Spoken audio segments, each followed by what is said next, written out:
Refrigerator finishes. Your high-end refrigerator brands tend to only come in stainless steel finish and panel ready finish.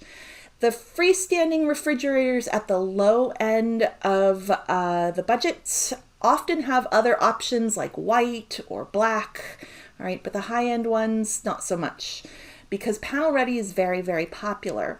What these have are unfinished front faces, ready to mount custom cabinet panels that match the rest of your cabinetry.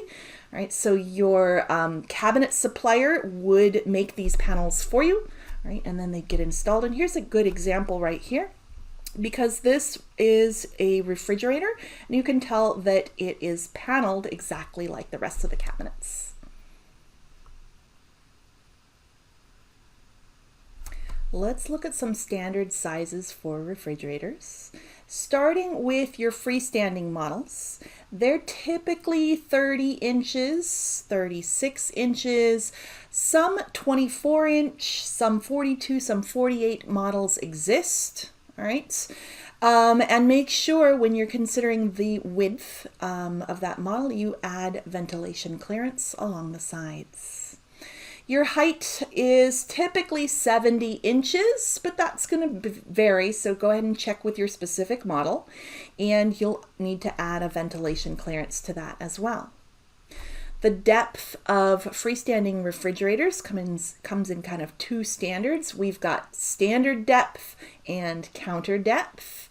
Your standard depth, if we take a look at this picture here, is going to come out about 6 inches-ish past your cabinets. So it's in the 32 to 36 inches range.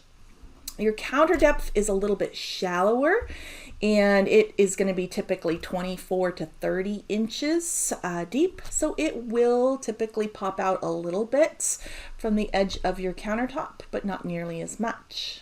Okay. Looking at the built-in refrigerators, they also commonly come in 30, 36, 42, 48 inches width, and the height is taller than the freestanding, typically about 84 inches. That's the most common, but of course the models are going to vary. That height includes their ventilation clearances, right? And the depth of the built-in refrigeration is typically 24 to 27, so they're in the counter depth range, right? Because they are built to be installed within your cabinet depth. Moving to the column refrigerators, each individual unit will be either 18, 24, or 36 inches wide, and then you combine those units as you like. The 84 height is the most common, very much like the rest of the built-ins, and the depth would be the same as the other built-in refrigerators. Clearances for refrigerators. First of all units are slightly different, so check your spec sheet for the manufacturer's recommendations. Typically, a refrigerator can be installed directly next to a dishwasher or a range or a wall oven. All right, you don't have to provide clearances from these other appliances. But a very important consideration is to consider the door swing and the door handle. All right. So it's recommended that you leave about 2.5 inches between a side wall and the hinge side of a door so it can swing fully open to about 120 degrees, or to select a model with a 0 clearance door. So let's take a look at the problem here. Let's start on the right. We've got our refrigerator. Here's its door. It opens on a hinge that's right about there. So as the door swings open to about 120 degrees, if you've got a cabinet side panel right there, notice that you're going to have a conflict. And on the left, we've taken a look at what a wall would look like. So here's our refrigerator. Here's our door in the closed position and the hinge. The door swings open. Notice that by the time you get to this 120 degree open position, you would hit, if you had a wall in this area, and You would also hit if you had a full wall right next to your refrigerator. Okay, so we want to leave a gap. There might be a filler panel in that area, and I put this handle on there to remind you, even if you put a hinge restrictor and only open 90 degrees instead of 120, you still have to account for that handle. Make sure it doesn't hit a wall. Sometimes you get a client who wants the extra depth of a standard depth refrigerator, but they want the look of a counter depth refrigerator, right? How could you do that? You can actually push the wall behind the refrigerator back a little bit, kind of build a niche for that refrigerator to slide into and gain those inches.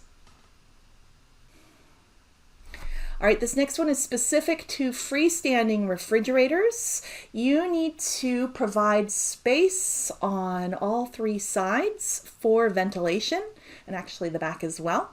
Right? And typically you'd look at the manufacturer's recommendations for this. If you don't have those available for some reason, you can use this rule of thumb of about 1 inch clearance on each side, about 1 inch on top above the case, and about 1 inch in the back behind the refrigerator. Right? So take a look at this example. We can see, right? We can see there's a gap all in here, and that's so air can circulate around the units, and especially to those refrigeration coils in the back. Connections. How do you hook up this refrigerator? Typically you need a 110 volt standard outlets. Some 220 volt models exist, but they're typically 110.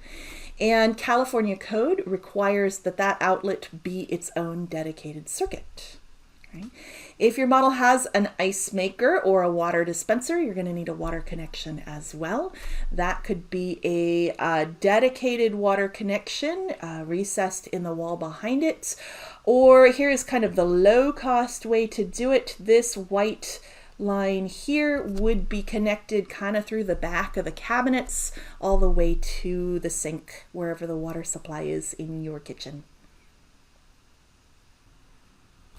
Thanks everyone. We've just focused in on refrigeration appliances, looking at the different types, sizes, clearances, and connections.